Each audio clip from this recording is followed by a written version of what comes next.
Bonsoir Bruno Jeudi. Bonsoir Ruth. Merci d'être sur notre plateau. Vous êtes rédacteur en chef au Journal du Dimanche. Bonsoir Bernard Sananès, vous présidez l'Institut de sondage CSA.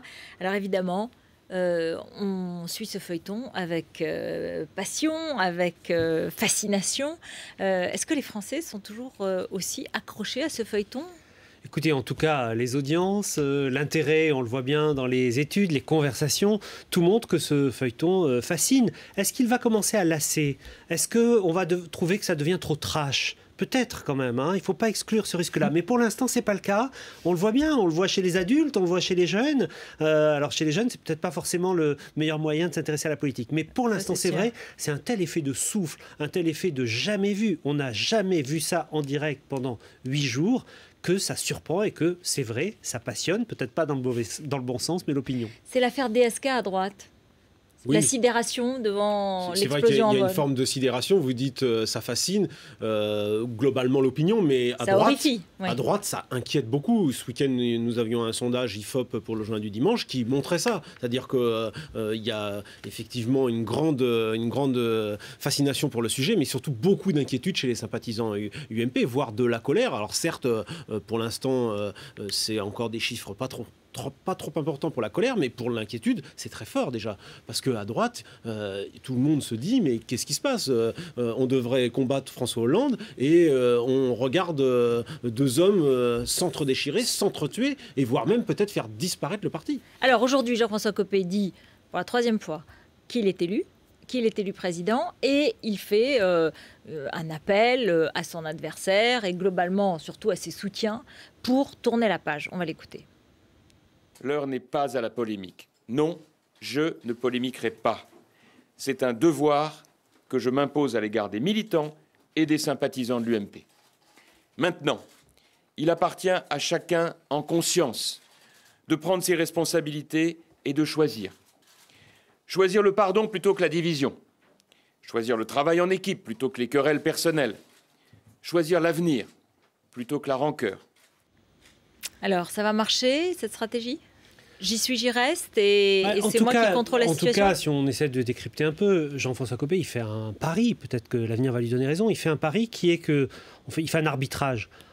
Il se dit qu'il vaut mieux tenir l'appareil pendant 3 ans, plutôt que de perdre 15 points dans les sondages. Le risque, évidemment, Jean-François Copé connaît les mécanismes d'opinion, il a vu les sondages et il sait bien tout ça. Mais il se dit que c'est plus important à ce moment-là de tenir l'appareil notamment pour préparer les primaires, que de perdre, peut-être momentanément, pense-t-il, 15 points ou 20 points dans les sondages. En même temps, c'est vrai que dans l'opinion, il peut y avoir une rupture sur son image parce que quelque chose de très important peut être atteint, c'est l'item de la transparence. On le sait sur toutes les études, pas seulement politiques, les études de la confiance vis-à-vis des entreprises, des médias, etc. Le sujet de la transparence, il est clé dans l'opinion. Et c'est ce risque-là que prend Jean-François Copé aujourd'hui. Il s'est battu, Jean-François Copé, pour avoir ce parti, pour que Nicolas Sarkozy le lui donne. En 2010, il a choisi le parti plutôt que d'être ministre. Il aurait pu être ministre de l'économie, ministre de l'Intérieur, il a choisi d'être au parti. Et il pensait qu'après 2012, que ça gagne ou que ça gagne pas, personne viendrait lui contester le leadership du parti.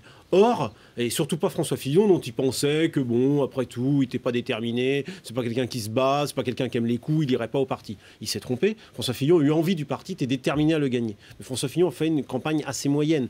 Aujourd'hui, il y est, vous dites j'y suis, j'y reste. Oui, c'est la stratégie du bunker. Il a été il s'est proclamé. Ensuite, il a été proclamé à 2 reprises et il ne veut pas en sortir. On le voit bien. Il est un peu reclus comme ça avec ses proches. À perdre au niveau de l'image, parce que même dans votre sondage, il y a des sondages qui indiquent 22 points de baisse de popularité. Mais il perd énormément. C'est évident qu'il y laisse son image. Pour les Français, c'est lui le responsable. Pour l'instant, on a l'impression que c'est plus lui qui paye dans les études d'opinion que François Fillon. Il y a une explication à ça, Bruno, si vous me permettez. Il y a une explication, c'est que François Fillon disposait d'un capital d'image beaucoup plus fort chez les sympathisants et dans l'opinion. Hein. Ce n'est pas forcément le cas chez les militants, on le voit avec les résultats. Mais donc ce capital d'image, plus rassembleur, etc., lui donnait des atouts. Et c'est aussi pour ça que l'image de Jean-François Copé, aujourd'hui, encore une fois, on parle des sympathisants et de l'opinion, pas des militants, et semble plus atteint. François Fillon pourrait baisser autant que Jean-François Copé sur cette histoire. Même s'il part de plus haut, il pourrait baisser au moins dans les mêmes proportions. Oui, mais l'image, c'est un capital. Visiblement, pour l'instant, c'est lui qui paye plus. Alors, effectivement, il fait le pari, au fond, un petit peu comme au Parti socialiste en 2008, Martine Aubry, comme ça, sur une guerre d'usure, les élus lassés, la perspective des élections arrivant, qu'au fond, elle arriverait à s'installer et puis on oublierait le congrès de Reims et toutes ces turpitudes. C'est le pari que fait Jean-François Copé, sauf qu'il y a quand même une différence, c'est que là, cette fois-ci, ça a eu lieu en direct devant tous les Français. C'est vrai que Reims, c'était un peu plus dans les coulisses. On avait vu moins les élus se précipiter devant les micros et caméras. Et puis là, c'est d'une violence absolument inouïe. C'est-à-dire que là, c'est deux hommes qui jouent un peu leur avenir de présidentiable, parce que quelque part, c'est aussi le leadership en 2017 qui se joue. Et évidemment, c'est un duel à mort. Alors, justement, François Fillon ne veut pas être Ségolène Royal. Il ne veut pas être celui qui va dire oui et qui peut prendre le risque de se retrouver aux primaires avec 7%. C'est ce qu'ils disent dans son équipe. Hein. Et aujourd'hui, donc, il réagit, il refuse, il conteste. On écoute Jérôme Chartier, son porte-parole, tout à l'heure. Il y a une certitude. Jamais François Fillon ne se fera l'artisan de la division de l'UMP. Il l'a toujours refusé. Il ne l'a jamais souhaité. Mais il n'est pas possible, dans l'état actuel, de faire confiance à une présidence de l'UMP qui n'est pas investie de façon légitime. Alors, il peut avoir perdu la présidence, mais gagner la guerre de la communication et la perdre s'il devient le diviseur. Oui, mais il prend aussi un risque, François Fillon. On a parlé tout à l'heure des risques pour Jean-François Copé. Le risque pour François Fillon, c'est bien sûr de se voir refiler le mistigris de la division et de se dire il est allé trop loin. Il a franchi une étape de trop, notamment dans l'action justice, face à des militants qui, peut-être, malgré tout, préféraient que maintenant ça commence à se tasser. Donc ça, c'est un risque qu'on ne peut pas exclure. Et donc il y a un enjeu, vous avez raison, Ruth, de prendre l'opinion à témoin, de prendre les sympathisants à témoin pour montrer qu'il est de bonne foi et pour montrer que, on le voit dans les mots qui ont été échangés encore plus fort cet après-midi, on parle maintenant de fraude industrielle, on parle de 30 000 procurations. Il y a une volonté de rendre la légitimité de Jean-François Copé quasi nulle, pour que l'opinion accepte, et on l'a entendu tout à l'heure avec Nathalie Kosciusko-Morizet, la théorie du revote. On voit bien que c'est le sujet de la légitimité. Je pense que François Fillon garde toujours la possibilité d'aller plus loin dans la procédure judiciaire, parce que là, on n'en est qu'au début. François Fillon se garde la possibilité de monter d'un cran. Il y a une gradation comme ça, un petit peu, il peut aller plus loin. Il se garde également la possibilité, et ça, ce sera demain, et demain sera une journée importante, avec la réunion de ses amis, et savoir s'ils franchissent le Rubicon d'un groupe autonome à l'Assemblée nationale. Et là, c'est vrai qu'on franchit un cran vers le divorce. Je crois que pour l'instant, François Fillon, à mon avis, dans les heures qui viennent, va plutôt aller vers essayer de pousser les élus à revoter, c'est-à-dire, comme le fait Nathalie Kosciusko-Morizet, lancer une sorte de pétition chez les élus, voir combien d'élus peuvent réunir autour d'eux sur cette idée de revoter, parce que ce qui joue, c'est revoter ou divorcer, ou alors perdre la guerre de tranchées, et Jean-François Copé s'installerait. Ce qui semble aujourd'hui le scénario le plus probable. Hein. Il faut regarder, il y a 3 scénarios. La scission, ça ne marche pas souvent quand même. Hein. Et à droite, c'est quand même encore peut-être pire qu'à gauche. D'abord, il faut rappeler quelque chose. L'électeur de droite aime l'ordre. Oui, c'est ça. Il n'aime pas la division. Le spectre de la division à droite, c'est quand même quelque chose qui a conduit à la défaite à plusieurs reprises. Et donc ça, c'est un fantôme qui rappelle de très mauvais souvenirs à l'électorat de droite. C'est pour ça, et vous l'avez dit, que imaginer la scission du parti, ça semble aujourd'hui compliqué. Il y a un grand nombre d'élus qui vont réfléchir. Par contre, un groupe parlementaire, c'est un mi-chemin qui permet de revenir. Ça a rarement marché, vous avez raison. Bruno Maigret, Jean-Pierre Chevènement.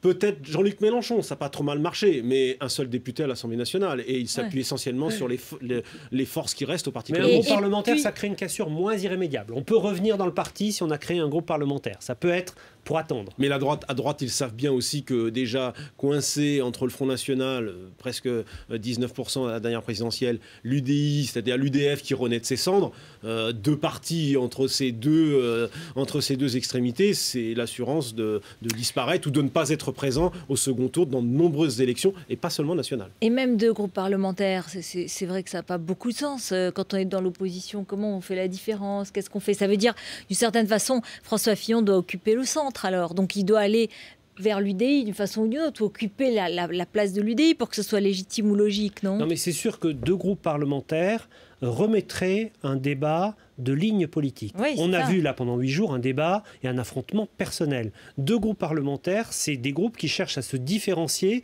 soit par leur surenchère, soit au contraire. Ce qui est un peu eu par quand même leur à la fin, dans le dernier mois de la campagne, on a quand même vu 2 lignes se dessiner. Oui, ça dans les discours des 2 hommes, c'était quand même 2 lignes assez marquées entre, on va dire, une droite un peu plus sociale, emmenée par François Fillon, et gaulliste sociale un peu, hein, et puis une droite qui s'affirme bien sur le plus à droite et qui déplace le curseur. Jean-François Copé a fait campagne sur ce terrain-là. On dit que c'est Patrick Buisson qui l'a influencé et ça lui a permis, en tous les cas, d'aller presque à 50 et voire un peu plus, puisque ce soir, il est proclamé victorieux. Nicolas Sarkozy, qu'est-ce qu'il fait là-dedans? Parce qu'il est là. Il est là, il était là pendant la campagne, même s'il est à Londres, à Shanghai, etc. Il est là. Il a eu beaucoup de monde au téléphone. Il a même déjeuné avec François Fillon. On voit bien que pour l'instant, Nicolas Sarkozy, échaudé sans doute par la médiation ratée d'Alain Juppé, hein, il n'y peut rien. Mais enfin, que lui-même avait vraiment approuvé. Je crois que lui, pour l'instant, il a vu que l'eau était froide et que pour l'instant, il les laisse se noyer tous les deux. En tous les cas, une chose est certaine, c'est que il est un peu... il décourage ni l'un ni l'autre. Hein. On voit bien que François Fillon n'a pas été découragé, y compris depuis hier, alors qu'il a appuyé un peu sur le bouton nucléaire de la justice. En revanche, ses proches, Brice Hortefeux par exemple, en privé, n'exclut pas qu'on puisse revoter. Alors, vous voyez, quand vous avez des proches comme ça qui disent ça... Il a même conseillé à Jean-François Copé depuis le début de la bataille, Brice Hortefeux, mais il n'a pas été entendu. Nicolas Sarkozy, d'abord, il faut le rappeler, il est redevenu la personnalité la plus populaire parmi les sympathisants de l'UMP. Et dans un récent sondage CSA pour BFM TV la semaine dernière, on voyait que plus d'un sympathisant sur 2 de l'UMP souhaitait à nouveau qu'il soit candidat pour l'élection présidentielle 2017, alors qu'il n'était qu'un bon quart pour François Fillon. On était en plein début des événements. Donc il a cette légitimité, ce lien, évidemment. Maintenant, est-ce qu'il a intérêt à être un arbitre de l'UMP? Sans doute pas, Bruno le disait, l'eau est froide, c'est quand même compliqué. Rester un recours sans devenir l'arbitre, rester un recours pour plus tard, pour l'élection présidentielle, parce qu'on ne peut pas imaginer la reconquête du pouvoir sans un appareil fort. Il peut prendre la posture du recours, faut-il encore que le parti existe encore? Parce que là, ce qui joue, c'est quand même la survie du parti. Or, Nicolas Sarkozy, là, il est un peu tiraillé entre, il faut peut-être le sauver, l'UMP, parce que ça peut disparaître, et puis les partis, c'est comme toutes les associations, hein, ils sont mortels, et on a déjà vu des partis disparaître. Ou alors, attendre, se dire, sur l'usure, Copé va prendre le parti, mais son image est très cabossée. Oui, donc ce sera plus facile pour revenir. Et en 2015-2016, ça sera facile de revenir.